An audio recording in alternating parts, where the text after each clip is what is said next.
তো hey guys, welcome to my another blog.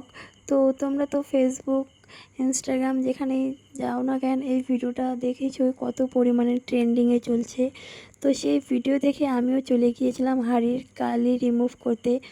তো প্রথমেই আমি উনান থেকে একটু ছাই বের করে নিয়েছিলাম। ছাই, সার্ফ, ইনো, শ্যাম্পু, লেবু দিয়ে ভালো করে পুরোটাকে মাখিয়ে হাঁড়িটার উপর দিয়েছিলাম। দেওয়ার পর একটা শুকনো পেপার দিয়ে তার মধ্যে একটু জল দিয়ে পেপারটাকে ভিজিয়ে প্রায় 10 মিনিটের মতন রেখে দিয়েছিলাম।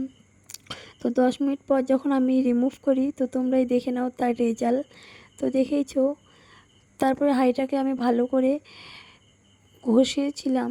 ওটা ভেবেছিলাম যে উঠবে হয়তো, তো কিন্তু ওটা ওঠা যাচ্ছে না, উঠে না। তো আমি যেটা বুঝলাম যে এগুলা সব ফেক ভিডিও দেওয়া হয়। তো আমিও ট্রাই করেছিলাম। তো আমার মতন কেউ ভুল করতে যেও না। তো ভিডিওটা আজকে এখানে রইল, টাটা।